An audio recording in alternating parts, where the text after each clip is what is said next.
Deus está aqui nesta noite, igreja. Eu quero liberar sobre a tua vida agora, em nome de Jesus. Eterno Deus, Todo-Poderoso, nós te amamos, Pai, e te adoramos na beleza da tua santidade. Reverenciamos o teu nome nesta noite. Yahvé, vem e desce neste lugar. Vem e desce nesta cidade, nesse estado, nesta nação com teu poder. E abençoa, meu Pai. Nós recebemos a palavra profética do Senhor. E viveremos debaixo desta unção poderosa. Em nome de Jesus. Firma bem as nossas estacas e alarga nossas tendas. Receba, meu irmão, nesta noite. Você que está desempregado, eu profetizo ainda esta semana portas de empregos sendo abertas para você. Eu profetizo você que é empresário, ainda esta semana você vai fechar negócios. Eu profetizo você que é autônomo, você vai ter surpresa de Deus, a sua renda vai aumentar, Deus vai fazer prosperar a sua vida. Eu profetizo nesta noite sobre a vida daqueles que são assalariados, Deus vai triplicar o seu salário, Deus vai multiplicar, Deus vai trazer uma palavra profética para você. Deus nesta noite vai alinhar o seu coração com o coração dele, e você vai viver as promessas do Senhor na sua vida, porque a Bíblia diz que são mais de 8.000 promessas, e nesta noite nós tomamos posse de cada promessa do Senhor. A vergonha não faz parte do povo de Deus. Nesta noite se levante e profetize sobre a sua casa, sobre a sua vida, e diga para Satanás que ele saia da sua vida, que ele bata em retirada nesta noite. Nós declaramos agora sobre este lugar, meu Pai, sobre a vida do teu povo, uma unção gloriosa de conquista, meu Pai. Espírito Santo, enquanto o mundo está em crise, meu Pai, enquanto o mundo está em guerra, em desespero, nós, o teu povo, estamos debaixo da nuvem do Senhor, debaixo da proteção do Senhor. Muito obrigado, Senhor, porque depois de 2 anos de pandemia, o teu povo está de pé cantando o hino da vitória, e nós declaramos nesta noite, meu Pai, a bênção do Senhor, de Provérbios 10:22, que enriquece e não acrescenta dores. Se você crê, dê um aplauso forte ao Senhor e tome o seu assento, por favor. Aleluia! Irmãos, eu confesso aos irmãos que pesa sobre os meus ombros a responsabilidade de transmitir hoje a palavra de Deus para o corpo de Cristo. E eu quero nesta noite tão somente ser um instrumento de Deus para abençoar a sua vida. Eu quero que você esteja atento a cada palavra que nós vamos liberar. Serão atos proféticos que vão mudar as nossas vidas. Você só precisa tomar posse. Eu convido a igreja, por favor, vamos abrir a Bíblia Sagrada, que é a palavra do Senhor, no livro de 1 Samuel, capítulo 16, nós vamos falar sobre este homem de Deus.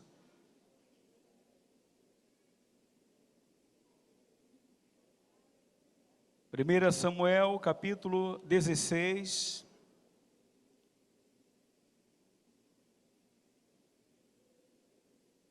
nós vamos estudar sobre a história, o contexto do período ao qual Israel está vivendo.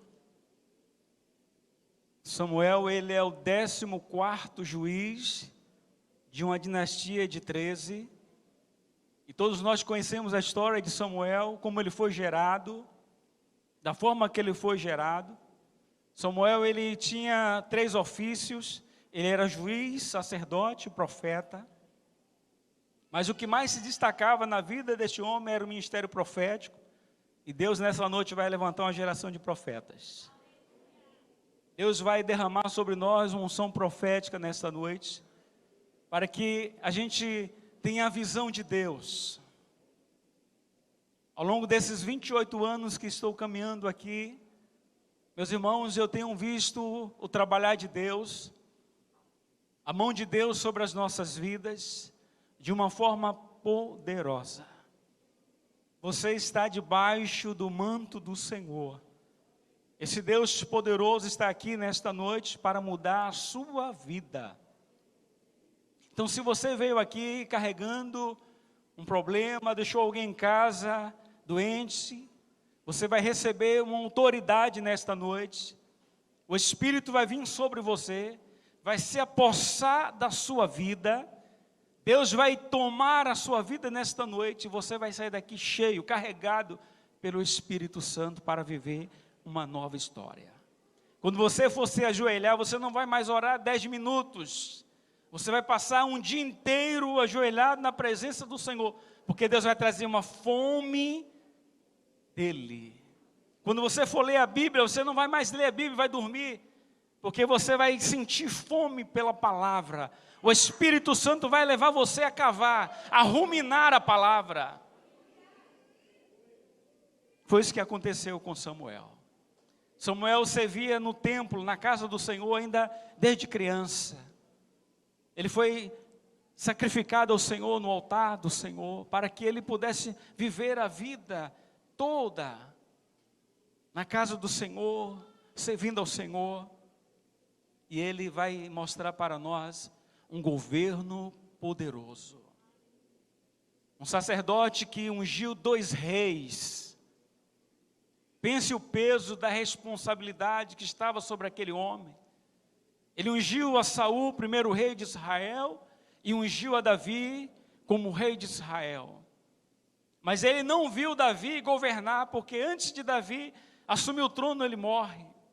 Mas ele profetizou, ele declarou o futuro de Israel, um futuro glorioso. Então nós estamos aqui, irmãos, em 12 dias proféticos, para profetizar sobre a nossa geração, a geração de Estezinha, a geração do pastor Kevin, que está vindo agora, uma geração profética do Senhor.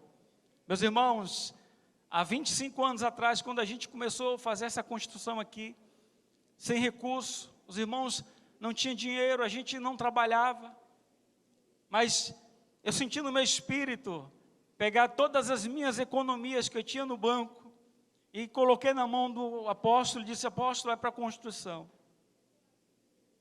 para a gente ampliar o templo. E ele disse: nós não temos como te pagar.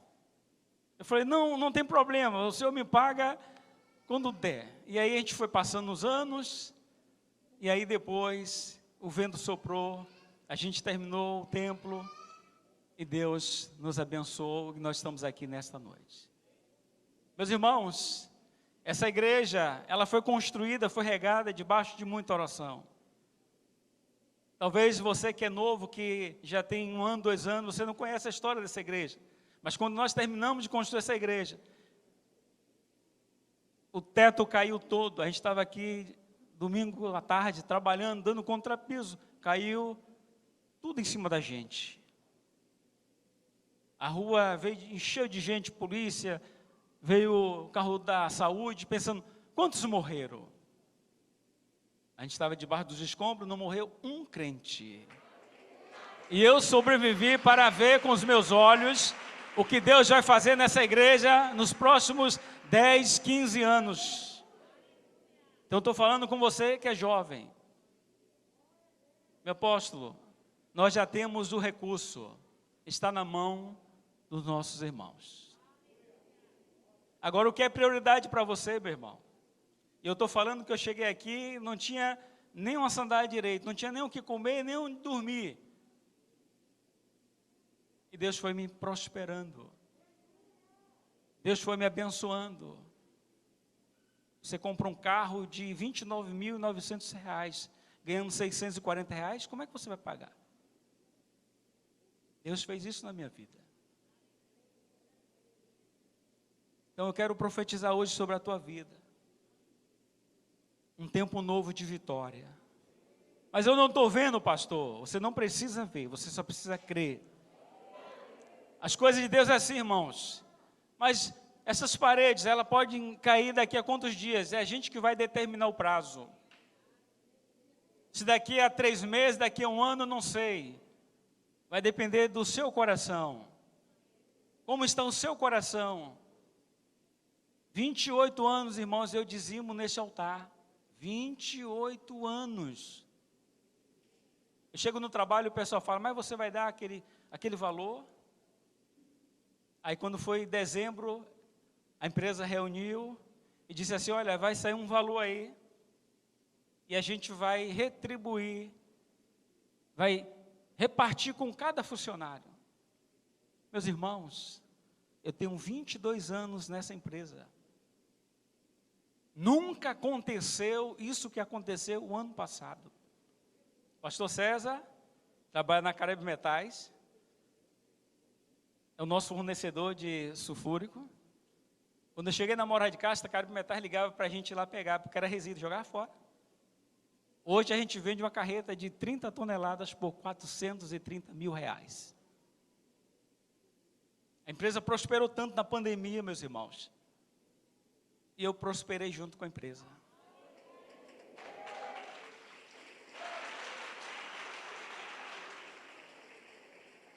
Jeremias capítulo 29, versículo 5, Deus disse, olha, vocês vão para a Babilônia, e eu quero que vocês orem pela Babilônia. Se ela prosperar, vocês vão prosperar. Versículo 11, Deus diz para Jeremias, fala aos filhos de Israel, e eles cantem esse cântico. Bem sei eu os pensamentos que tenho a vosso respeito, pensamento de paz para vos dar um futuro que desejais. Buscar-me-eis e me achareis quando me buscardes de todo o vosso coração. Israel prosperou, meus irmãos. É na escassez que Deus mais se revela. Talvez você esteja numa posição de conforto, e talvez você esteja como um pastor há 28 anos atrás, que chegou aqui nesse ministério, desempregado, sem estudo. Hoje eu tenho um curso técnico. Porque a empresa investiu, meus irmãos. Eu abri o portão, era a vigia. Eu abri o portão. Eu trabalhava na Xerox do Brasil. E Deus disse, saia. 99 eu saí, ganhando um valor alto, para ganhar R$150 era o salário da época, lá na Morada de Castro. Quando Deus manda, obedeça. Mas você precisa entender o tempo de Deus. E aí que falta, às vezes, a paciência nossa. As pessoas dizem, você vai sair da Xerox? Eu vou. Você vai para onde? Vou para morar em casa. Ganha quanto? R$150 era o salário que pagava. Cheguei lá, humildemente, abrindo o portão, fui prosperando, crescendo. Trabalhei no administrativo, 2 anos, depois voltei para a área de operações, trabalhei como empilhador, e aí fui crescendo. Deus colocou em suas mãos a bênção. As pessoas, às vezes, elas entram em uma fábrica, em uma empresa, aí está ganhando pouco, reclama, Deus te abençoa ali, meu irmão. Você não pode sair. Quantas propostas eu achei para sair da Morada de Castro para ganhar 5 vezes mais. Eu poderia estar com uma vida hoje equilibrada. Falei, não posso sair porque Deus não me mandou.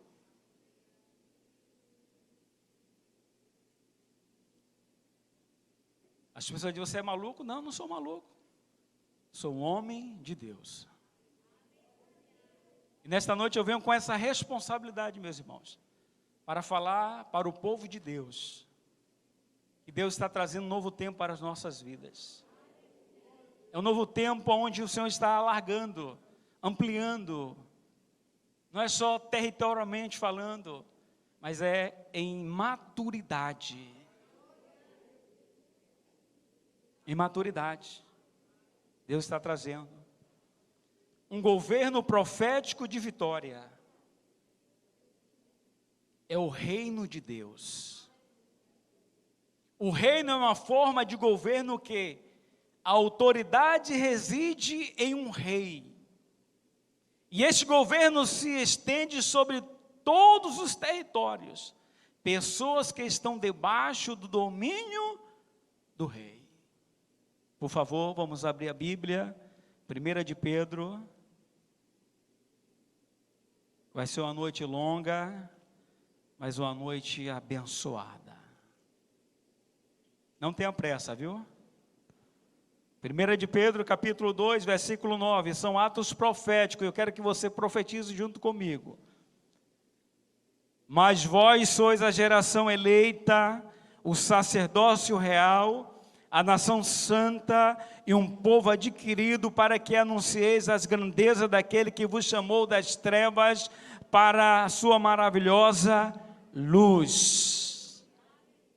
Galiléia, você é uma geração eleita, e os seus filhos são sacerdotes, e você é uma nação santa, de propriedade exclusiva do Senhor.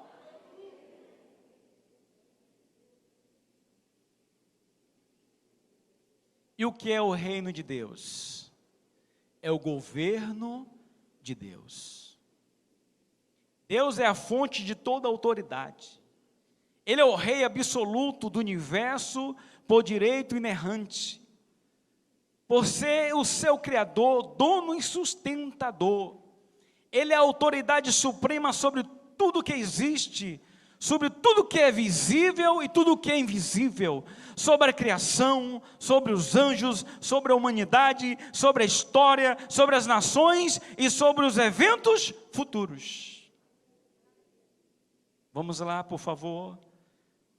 Salmos capítulo 93. Esse é o governo de Deus. Salmo 93, 1 e 2 diz: o Senhor reina e está vestido de majestade, o Senhor está vestido de majestade, envolto em força. O mundo está estabelecido e não pode ser abalado. O seu trono está firme desde a antiguidade, tu existes desde a eternidade. Salmos capítulo 97, do ladinho aí, versículo 1 e 2. O Senhor reina, regozije-se a terra e alegre-se as muitas ilhas. Nuvens e escuridão estão ao redor dele, retidão e justiça são a base do seu trono. Salmo 99, pula uma página, versículo 1. O Senhor reina, trema as nações, Ele está entronizado entre os querubins, comova-se a terra. Salmo 145.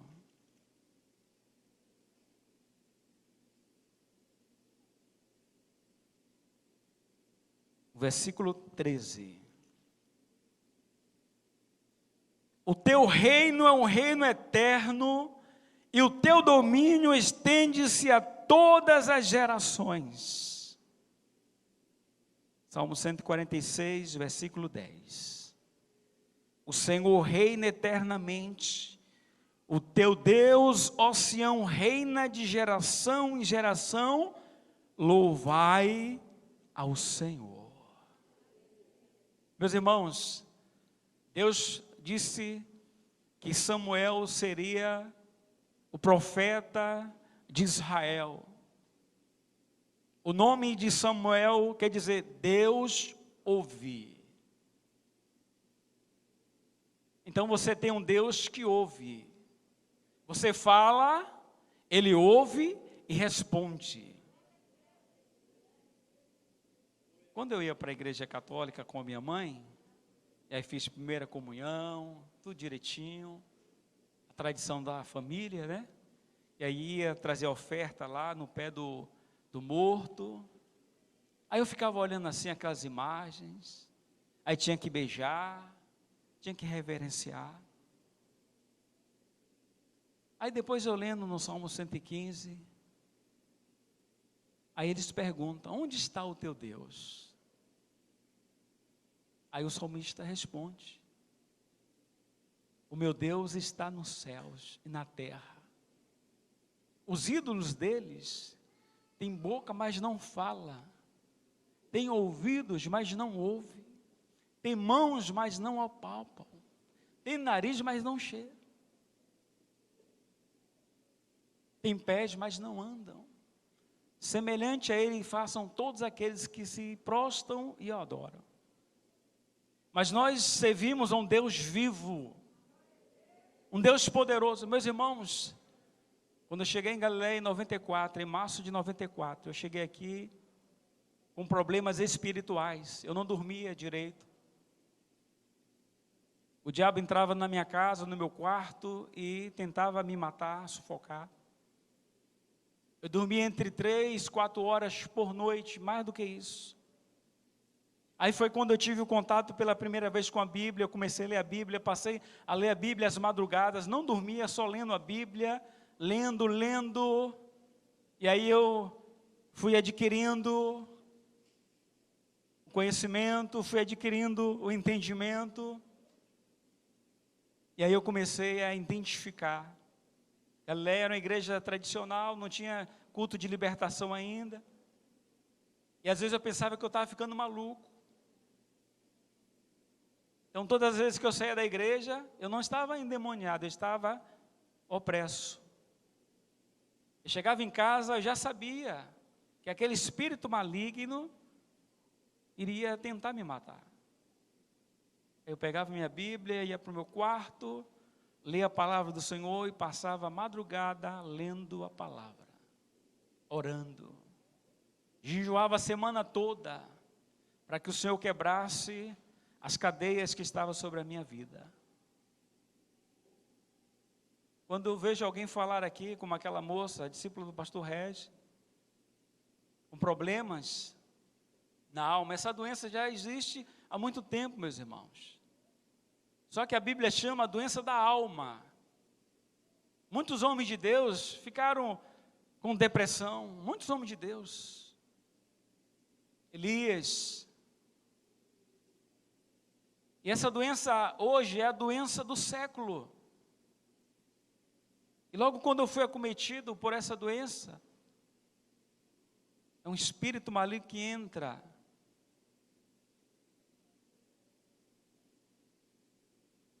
É terrível. Só que no meu caso, eu achei logo refúgio na palavra de Deus. Então eu ia para a Bíblia, recorria à Bíblia. E aí foi a primeira vez que eu tive um contato com Deus. Foi na madrugada, quando eu estava deitado para dormir. Aquela entidade, aquele espírito maligno entrou no meu quarto, e eu estava deitado, ele deitou sobre o meu corpo e começou a me estrangular. Eu não sabia nada de batalha espiritual, de orar forte. Eu vou lá para a Universal amanhã orar, na oração do descarrego. Vou lá na Assembleia de Deus orar com os irmãos, na oração de joelho. E aí, mas eu lembrei na palavra, ele não pode ler os meus pensamentos. E aí naquele momento eu orei nos meus pensamentos, apóstolo. E eu invoquei o nome desse Deus. Meus irmãos, o meu corpo era como se uma força superior começasse a sair de dentro para fora. O meu corpo começou a pegar fogo em chamas, e eu vi um ser superior pegar a mão dele, daquela entidade, daquele espírito, tirar da minha garganta, e ele saindo, e eu vi ele saindo para nunca mais ele voltar. Depressão, eu tinha medo da minha sombra, eu não ficava em casa sozinho. Olha que sou de 6 irmãos, a casa sempre cheia, num cômodo, né? A casa só tem um cômodo, né? Eu não conseguia ficar em casa sozinho, porque esse espírito maligno me perturbava. Aí depois, com o tempo, eu vim descobrir porque esse espírito maligno me acompanhava. Eu fui criado pelos meus avós, eu tenho uma lembrança bem rápida, pequenininho, 1, 2 anos, aqui no colo, e aí os meus avós me criaram até o 6º ano de idade. E um dia minha mãe falou: olha, o seu avô morreu dançando para os guias, e como eu era o primogênito, não sei, talvez eu fui consagrado, não sei. E ele queria reivindicar. Mas naquele dia, Yahvé, que é dono dos primogênitos, ele disse para Faraó: Faraó é a figura de Satanás, deixe o meu primogênito ir. Ele não deixou. Aí Deus falou: olha, vou matar todos os teus primogênitos, dos animais e dos homens, mas sobre os filhos de Israel eu vou fazer separação. Os animais de Israel não vai morrer um. E isso aconteceu quando Moisés pega o cordeiro, lá em Êxodo capítulo 12, a Bíblia diz que ele guardou o cordeiro do 10º até o 14º dia, e às 18 horas, eles estavam nas casas, esperando o livramento de Deus, e à meia-noite o anjo da morte visitou o Egito, mas as casas que tinham o sangue do cordeiro, estavam guardadas. Meus irmãos, eu peguei a Covid, a pastora Esther não. Deus cuidou da minha casa, Deus cuidou da minha família, e eu estou vivo aqui para falar às gerações futuras, que esse Deus é poderoso. Então não se preocupe, a guerra da Ucrânia e Rússia, não se preocupe com a nova onda, não se preocupe, o Deus desta igreja, o Deus que criou os céus e a terra, Ele tem o controle de todas as coisas. Talvez você pense: mas saiu do controle. Não saiu, meu irmão. Deus tem o controle de todas as coisas. O diabo está pensando que ele bagunçou. Não, o povo de Deus está na terra ainda. E quando a igreja estiver na terra, você tem a promessa de Deus sobre a sua vida. A bênção do Senhor vai aonde você for, meu irmão. Ela te acompanha, você vai para o trabalho, ela vai com você, você vai de ônibus, ela vai com você, você chega com seu carro, estaciona, Deus vai com você. Este é o governo de Deus. Deus é soberano, não aceite palavra de derrota sobre a sua vida. Deus é soberano sobre todas as coisas. O diabo não acorda e diz assim: olha, eu vou hoje destruir o pastor Berdan.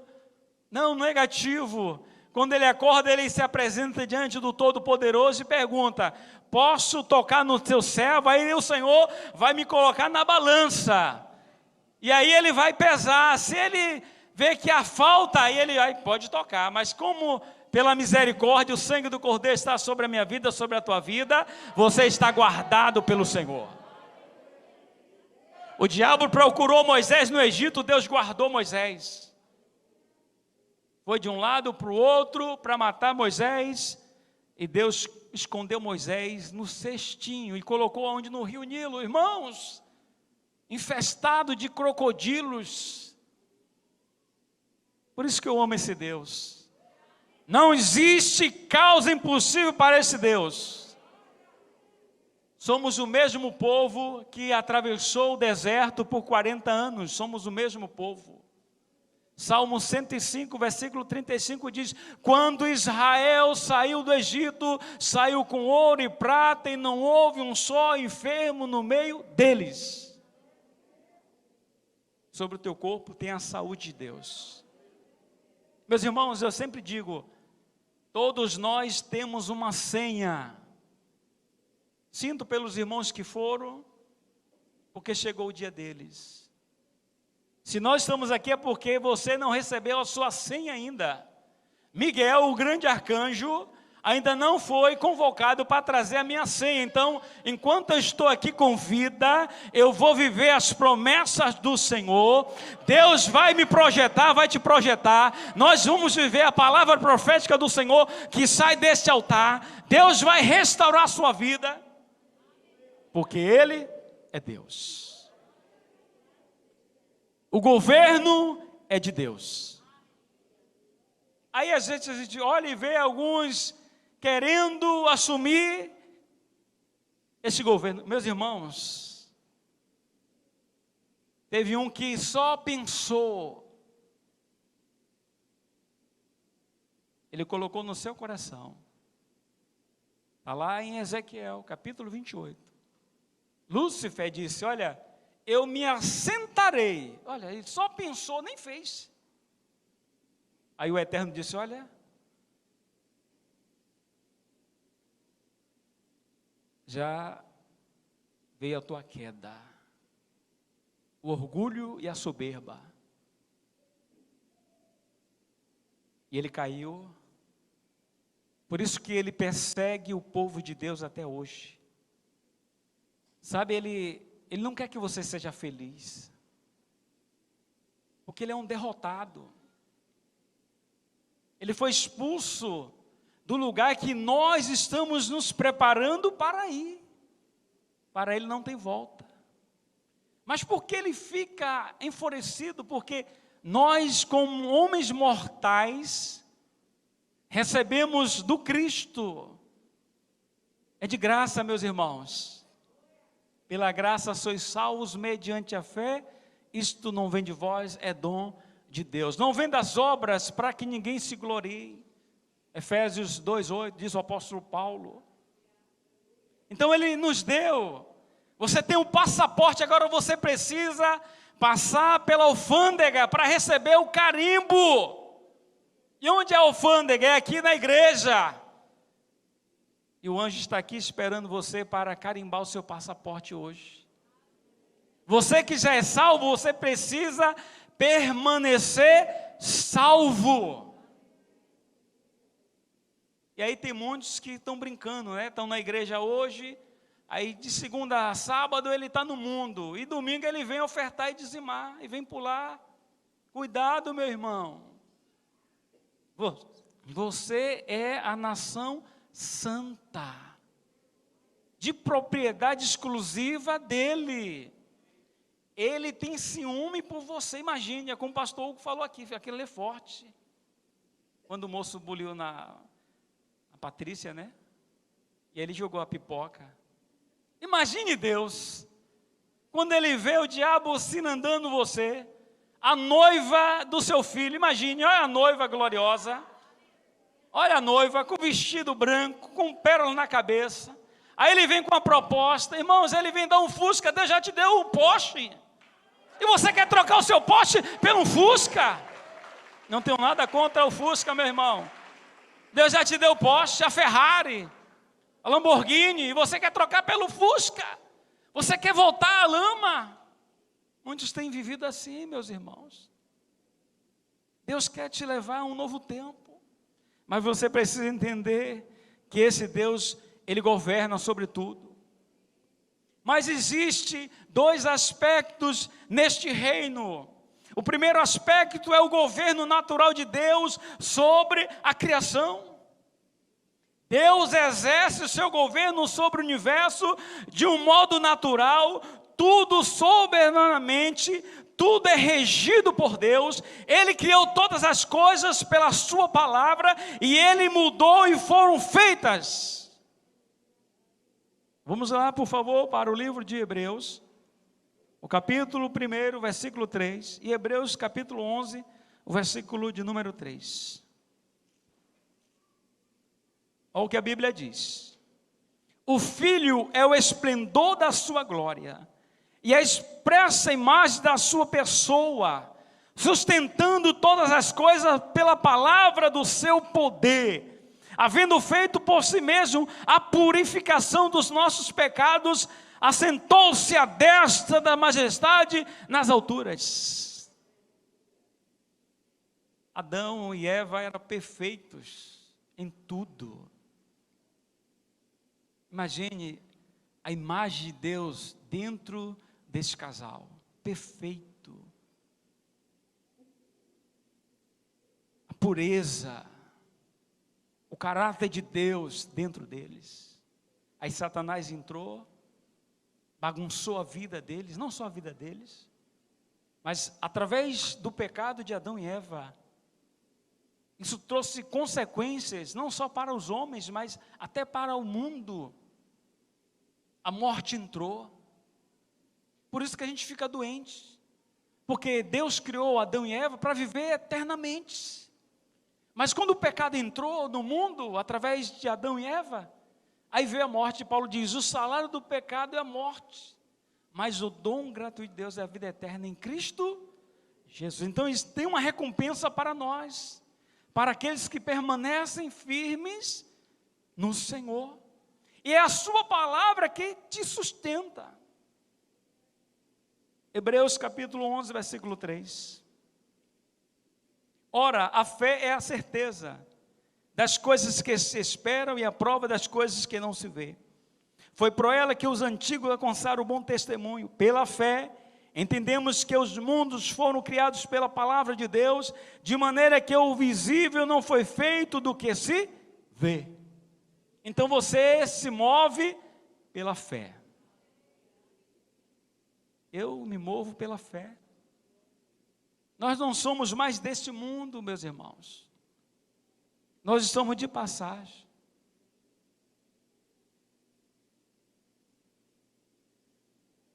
Ele sustenta todas as coisas pelo poder da sua palavra. A natureza obedece ao governo de Deus de um modo espontâneo e natural. Aí você acorda, 5 da manhã, os passarinhos já estão adorando ao Senhor. Mas eles não sabem por que estão adorando. Eles foram criados para aquilo. Mas nós que fomos criados à imagem e semelhança do Senhor, às vezes acordamos do jeito que acordamos, pegamos o sapato, a gente não faz nem igual o Dennis Washington. Coloca debaixo da cama, meus irmãos, a sua sandália e o seu sapato, para quando você acordar, você vai se lembrar, e você já acorda, ó, ajoelhando para pegar, e você vai se lembrar, tem que orar. Olha o segredo que Deus deu a ele. Hoje é um homem que influencia no mundo do Hollywood. É um homem que tem pregado a palavra de Deus, e ele conta isso nas suas palestras, que foi a forma dele estar em contato direto com Deus. Colocava debaixo da cama já o sapato, e ele, quando ia pegar o sapato, ele se lembrava, e ali já ficava. Deus deu ele uma estratégia. Você precisa aprender isso. Quando você acordar, você já acorda adorando ao Senhor. Salmo 29, versículo 2. Adorai ao Senhor na beleza da sua santidade. Adorar ao Senhor, meus irmãos. Salmo 100. Celebrar o Senhor com alegria, apresentar-vos a Ele com cânticos. É a gente já acordar, ó, com os gaditas. O que é a unção dos gaditas? Rosto de leão. Era a tribo dos gaditas. E olha aqui, só a tribo de Judá tinha essa unção de autoridade. Aí eles, eu também quero essa unção de rosto de leão. Os homens deixavam os cabelos crescer. Imagina aqueles homens grandes, de 2 metros de altura, com o rosto, acordava com as melecas nos olhos. Imagine aqueles homens, imagine fortes. Nem escovava o dente direito, não tinha nem escova, nem colgates. E quando os homens falavam, os inimigos tremiam. Quando a tribo de Gade pegava o seu estandarte para ir para a guerra, os homens com escudo, espada, os inimigos já temiam, meus irmãos. É o que vai acontecer com você nesse tempo. Quando você acordar, você vai levantar, você vai pegar o seu escudo, que é a arma de defesa, e a espada do Espírito, que é a palavra de ataque. Você já levanta dizendo para o diabo: Satanás, saia da minha frente, senão eu vou passar por cima de você. Saia da minha frente, porque senão eu passo por cima de você. Davi no Salmo 18 estava orando ao Senhor, acordou zangado, e ele diz: Senhor, venha ao meu encontro, socorre-me. A Bíblia diz que Deus montou em um querubim. Meus irmãos, que cena maravilhosa. Deus montou num querubim e disse: eu vou lá ver o que é que meu filho quer. E veio. Meus irmãos, Deus ouve a nossa oração.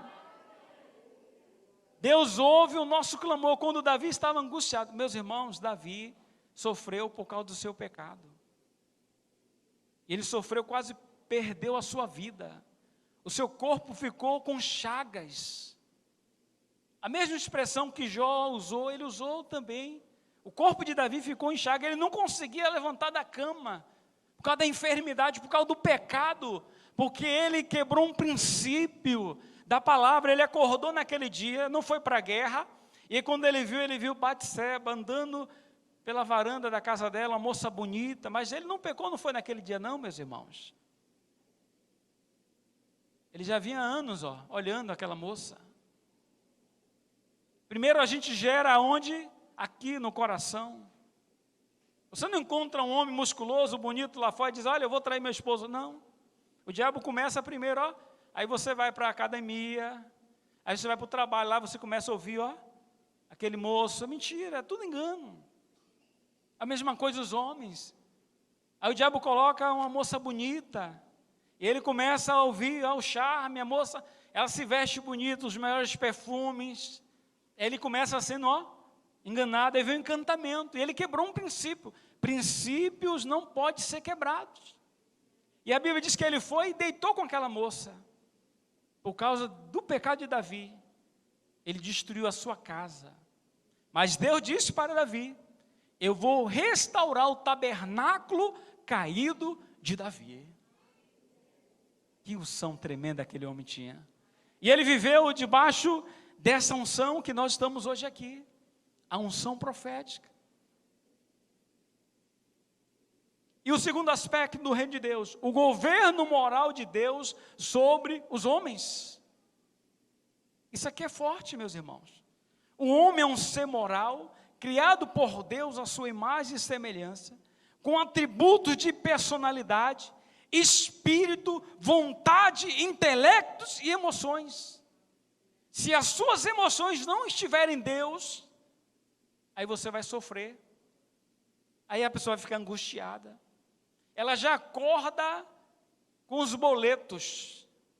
Ela já antecipou o dia de amanhã. Você não deve se preocupar com o dia de amanhã. Basta o seu dia, o seu mal. Então você precisa viver hoje intensamente. Viver hoje a palavra profética. Não precisa antecipar o amanhã. Amanhã é sexta. E a pessoa falou, eu tenho que pagar isso, tenho que pagar aquilo. E o dinheiro não entrou, e aí fica angustiada, não dorme. Aí começa a ir pelos remédios. Por que está abatida a tua alma? Davi falou isso. Por que está abatida a minha alma? E aí ele vai escrever, Salmo 103. Bendiz, ó minha alma, ao Senhor. E tudo que é em mim, bendiga o teu santo nome. Bendiz, ó minha alma, ao Senhor. E nunca se esqueça dos teus benefícios. Aí você tira o foco, né? Está aqui na casa do Senhor. Eu quero fazer essa pergunta para você. Quando passar os 12 dias proféticos, o que é que você vai fazer com essa unção? Com as palavras que você recebeu nesse altar?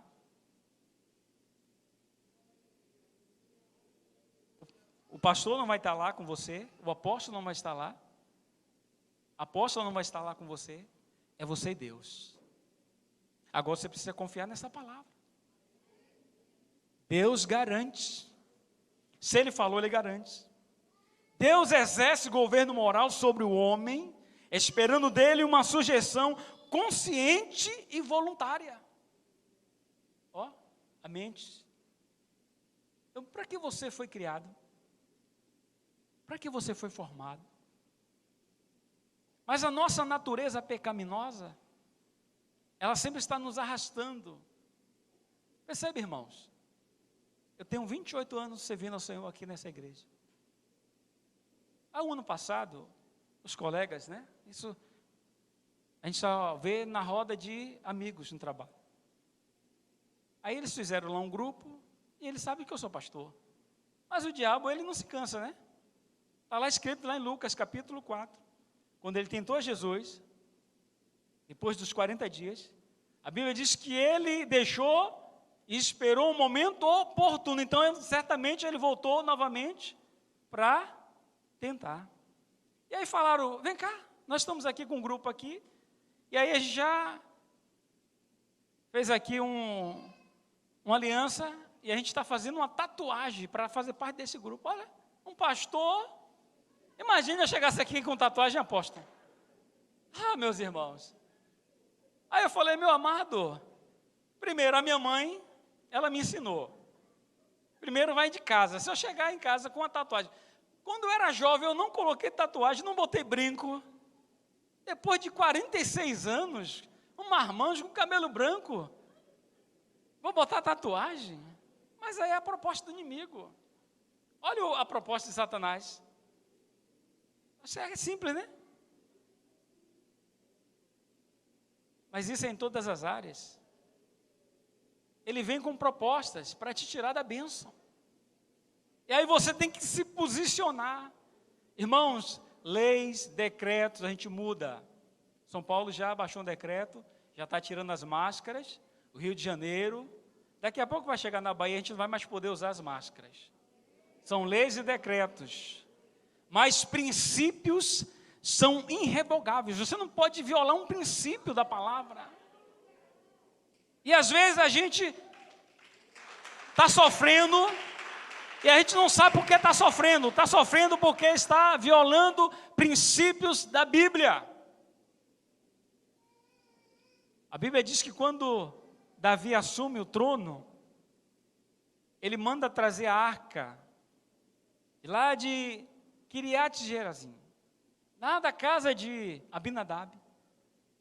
E ele diz que vamos fazer um carro e vamos colocar os bois e a gente bota a arca nos carros. E aí colocou. Chamou os sacerdotes e eles foram. Que hora é o culto? O culto começa às 7 horas. E eles foram para o culto. Tem a banda de louvor e eles fizeram o culto. E aí lá vai, quando chega na eira de Nacon, a Bíblia diz que os bois tropeçaram.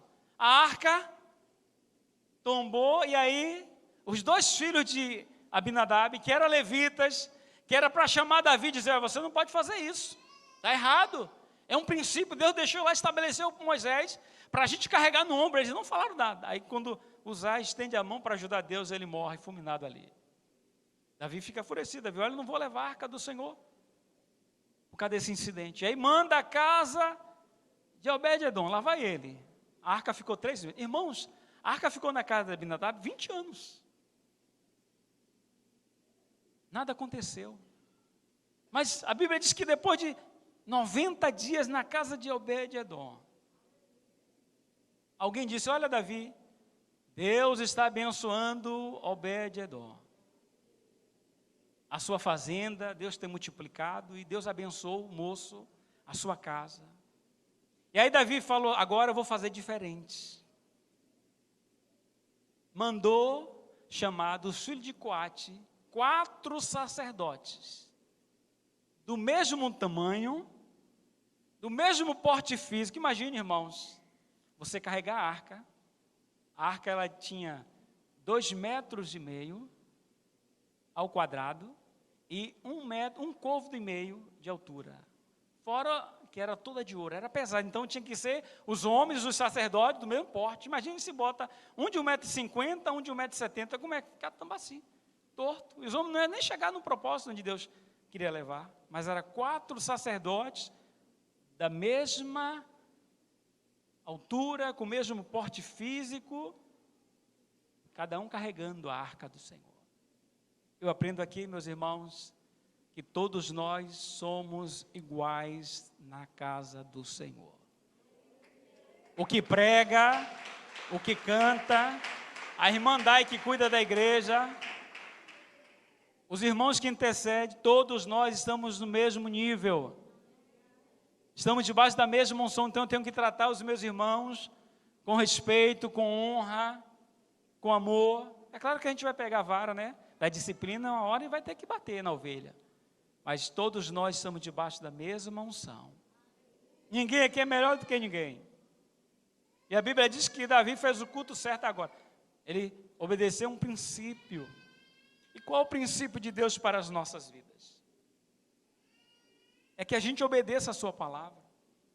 É que a gente honre ao Senhor.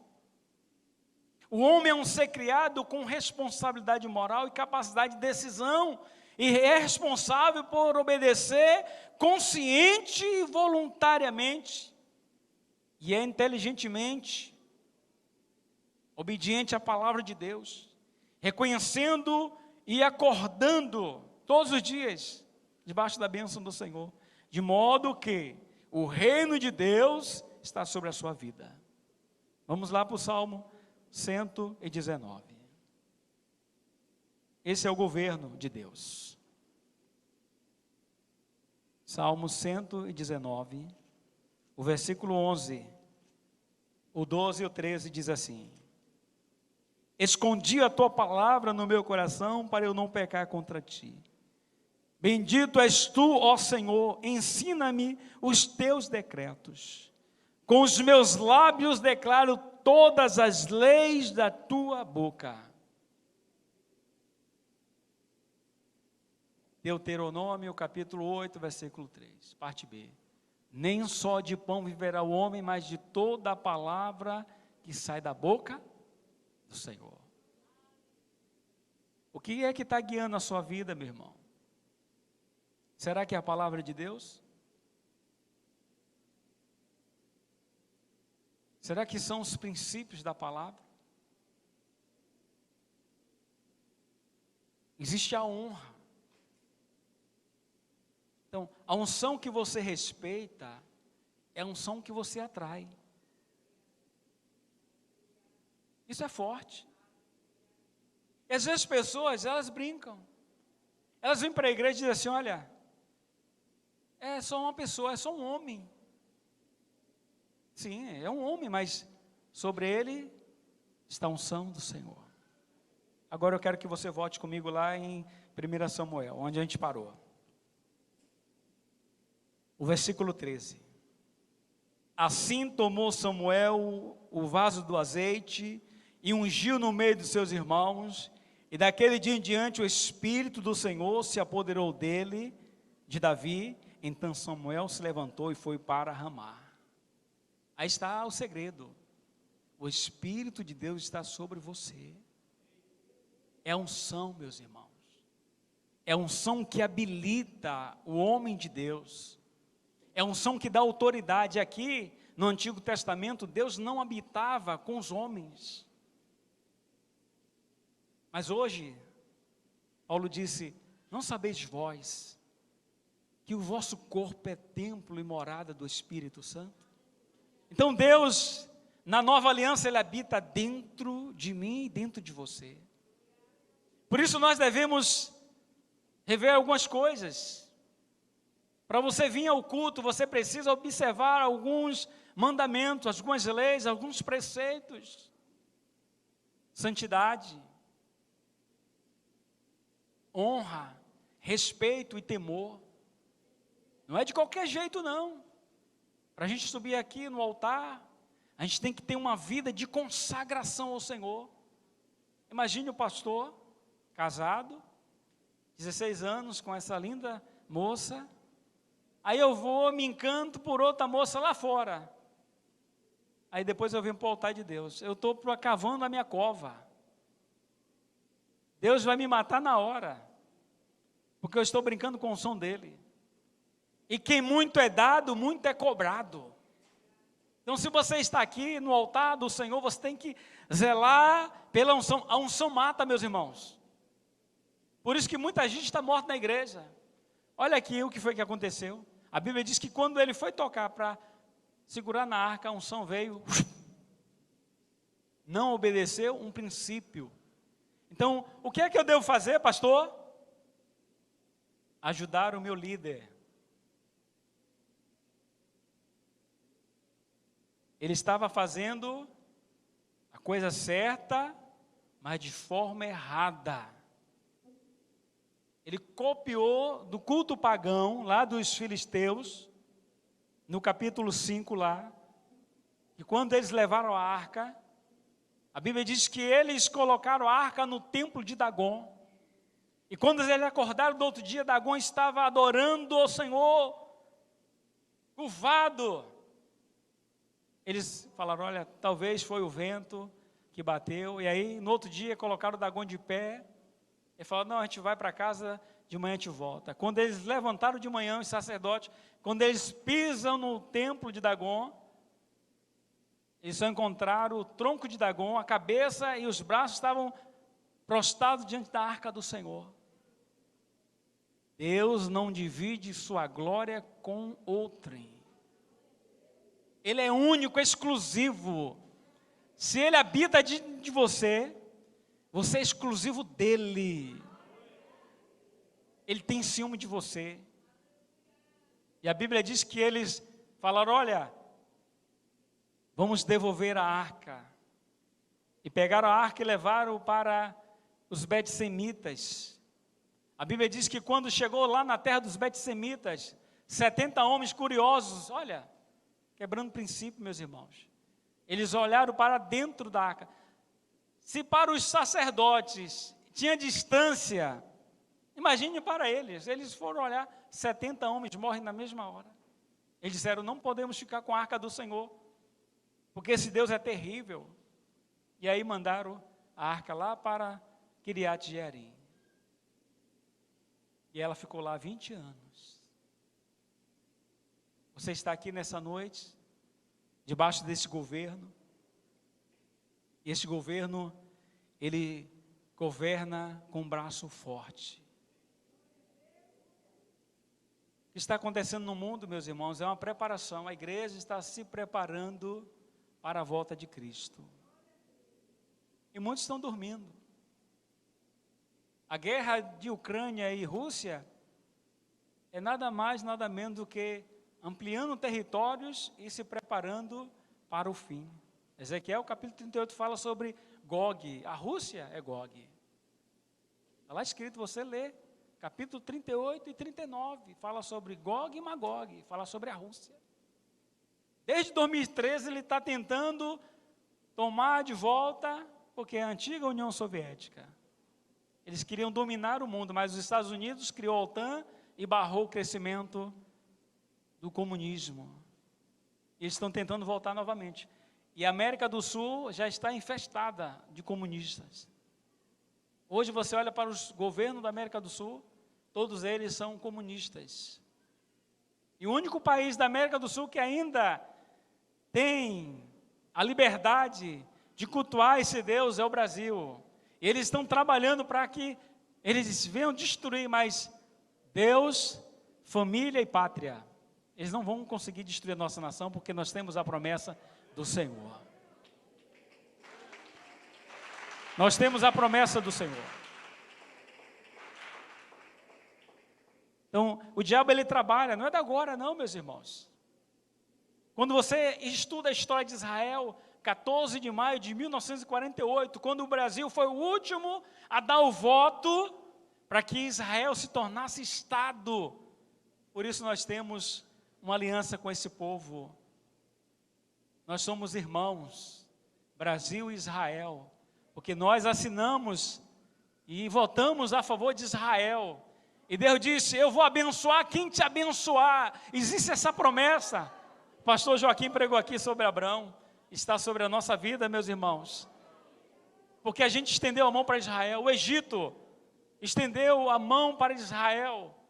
Deus vai favorecer o Egito, porque Ele deu comida para os hebreus. A gente não entende a história, mas a gente tem que entender o contexto, por que Deus permitiu. E porque Deus está levantando o Brasil. O Brasil vai se tornar uma potência no mundo. E eles não querem isso. O Brasil vai ser uma nação que vai sentar com os grandes. Nós vamos sentar com os grandes e vamos dizer, a partir de hoje, quem manda nesse negócio aqui somos nós. Eu vou fazer igual ratinho, quem manda aqui é eu e acabou. Quem manda nessa jossa aqui é eu. Acabou, porque eu tenho unção. E Deus está alinhando a igreja. Deus está alinhando o seu povo, meus irmãos. E Deus está levantando você para viver um tempo novo. Além disso, essa imagem divina de vida estava neles através dos atributos morais. O seu estado de inocência perfeita que habitava em Adão e Eva refletiam a santidade, a justiça e o amor de Deus. Então você está diante de uma pessoa que tem os atributos de Deus. Justiça, amor, são os atributos de Deus. É a imagem desse Deus poderoso. Não estou falando na matéria, mas no espírito. A gente olha e a gente vê Deus neste lugar, através de cada um de vocês. Então, quando você se levantar, a partir de hoje, você vai se levantar e você vai dizer para o diabo, nunca mais derrota. Nunca mais. Porque nós temos a mentalidade de um vencedor. Enquanto a gente tiver, meus irmãos, com a mentalidade de escravo, a gente vai caminhar 40 anos no deserto e a gente vai se acostumar com o alho e os pepinos. Mas quando a gente mudar a mentalidade, eu tenho uma mente de Cristo, a gente vai conquistar. Eu fui pregar numa igreja lá em Irecê. Igreja rica, grande, maior que essa, pensa. Deus me levou para pregar nessa igreja. Eu disse, Irecê é uma cidade pequena, mas que tem a unção da prosperidade. Eu quero essa unção para a minha igreja. Eu quero levar essa unção para Simões Filho, para o meu povo, Senhor. Mas você precisa gerar todos os dias. A promessa de Deus está sobre a sua vida. Agora é você que vai definir o seu futuro. Então, a gente vai ampliar o templo. Aos irmãos antigos, irmão Joel, Nancy, os irmãos antigos que viram essa igreja crescendo. Eu convido a você que é novo, Deus quer fazer através de vocês.